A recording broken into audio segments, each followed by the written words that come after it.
Hey team, welcome to what I am calling the Rider Reset series. These are going to be short, helpful videos designed to give us all as riders verbal cues and some exercises to improve our stability and our the way we're able to use our body in the saddle so we can better help our horses because you all have heard me say it over and over. I think the best training tool for our horses is good riding.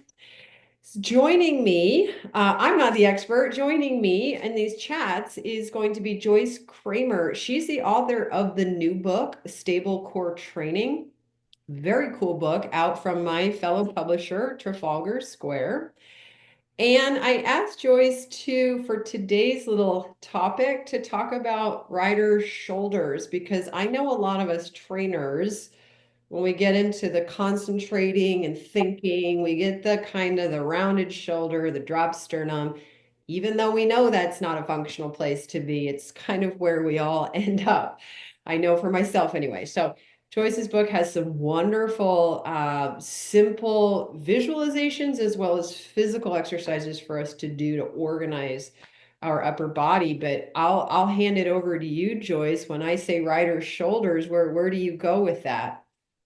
Okay, yes, it's a very typical area of concern, and modern life kind of exacerbates all the things you wish that you didn't do, unfortunately. But yes, there are things you can do for sure to fix this area and help it become more just a little bit more supportive of your entire posture. One thing I have to caution you to try very hard to release the thought of fixing your posture by throwing your shoulders back and opening your chest abruptly. Anytime you get into a quick, harsh type fix, it's not going to be permanent and it's going to throw you out of alignment.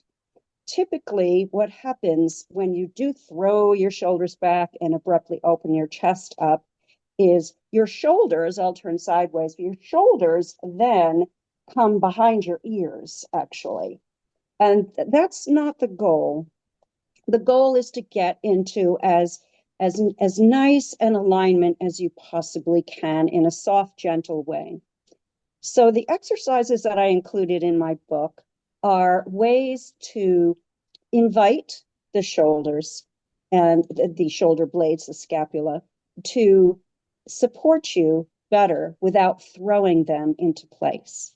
So I'm going to highlight a few of the exercises in the book that I'll pick three exercises that I think can do a good job with helping this procedure. The first one is on page 145, and they're called mounted arm sliders. They are, you can pretend that you're going to be pulling back a bow for like a bow and arrow, archery type situation, because you instinctively, when you're pulling back a bow, you don't lead the motion from your hand. You'll find very quickly that's not going to work. You take your shoulder blade and move it back as you also then let the arm retract. So this is a very good thing that can be done without the bow, and it can be done mounted or unmounted, but it's teaching the scapula to lead the movement, which is critical, and also how to not just like in modern life, everything's in front of us and our scapula tend to reach forward, but how to lead the motion and bring everything back. Awesome. That's a really good one to do, both mounted and unmounted, to start the process. It's a lot of this. A lot of my work is about self-awareness and just getting in touch with your body and having the sensations, being able to feel each part and deliver a little message to each part as you would like to do. I love that. On pages 162 to 163 it's another, I've begun, excuse me, I've begun to call these educated body parts. So we're educating our body parts. And a lot of what we're educating is their little job in the big picture. They never work alone. The body works as one when things go well. But each little part needs to know its own job. So for the scap pushes, it's helpful to have a chair that you can extend your arms and lean upon the chair. And it's similar to the first exercise, only you do both scapula, both shoulder blades at the same time. You can push on the chair and come down between your shoulder blades. You'll feel your rib cage kind of thread through the scapula. And then you can push up and the scapula come forward.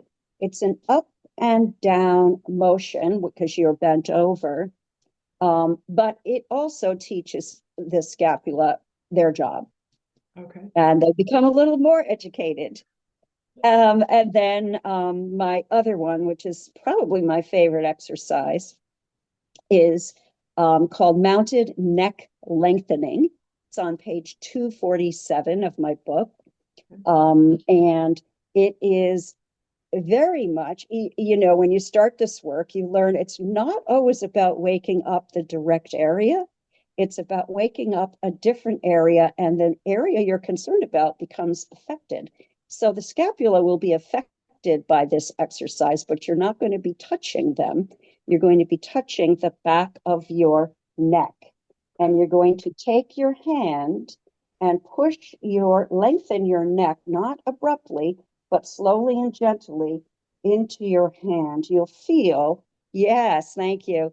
You'll feel your entire head coming back over your spine, which, again, in modern life, our heads tend to come forward and down. So this is a great exercise for then if you try it again and just notice the sensations in your two shoulder blades. When it's done correctly, you'll feel the shoulder blades like little magnets wanting to come together. Okay. Um, those are the three exercises that I would highly recommend somebody that's working on this to start with, and that will wake up good awareness. That's At perfect. that point, oh, Yeah, that's perfect, Joyce. And what I love is your clear descriptions. I do encourage people to get the book, but oh, you could get started on these in the meantime while you're waiting for it to arrive in the mail because that was very clear descriptions. Was there oh, more that you thank wanted you. to add? Yes, you can then, if things are going well, you can graduate and try the next exercise, which I kind of start the book with it. It's on pages 16 and 17. I start discussing a little bit about the shoulder blades already and how they are sort of the master of the whole shoulder area if things are going well. And there's a technique that I recommend that people try that's called packing your shoulder blades. And I actually recommend what I call in the book a double pack. So, what that means is a slight and gentle tensioning of each shoulder blade towards the opposite back pocket so that you can gently, very gently aim one shoulder blade, let's say my right shoulder blade, to my left back pocket, um, and then tension my left back pocket towards my right shoulder blade at the same time. And they're both gentle moves, but you'll feel them kind of sliding together. If you do each side, so then I do the left shoulder to the right pocket, and if you do each side, you're waking up the diagonal connections of your fascial lines. And it's a very quote athletic maneuver because in all different sports these diagonal connections are really critical. We know they are for our horses. We don't often pay attention to them in ourselves. But this is a very powerful move. And again, it has to be like a whisper, and it can't be a shout. You'll throw yourself out of alignment and you'll kind of mess up all your different myofascial lines if you throw yourself in, and it won't be permanent. You only have a chance of it being permanent if you go like little baby steps, slowly and carefully, little bit at a time. So that would be the progression that I would recommend. And I think if you follow that, you'll notice a big difference, not only in your own posture, but you'll notice a difference in the way your horse moves. Mhm. As I always say, your best judge is your horse. Amen. That's true. When your horse moves well, you know you got it. Yeah. Well, thank you, Joyce. This has been super informational. And Good. for any viewers that have requests or questions for future chats with Joyce, drop them in the comments below. Maybe you want to talk about hands or head, hands, hips. What do you want to talk about? What's troubling you? Joyce has some cool answers. So drop them in the comments and we'll catch you in a future conversation. Thank you, Joyce, for joining. Thank you so much for asking me.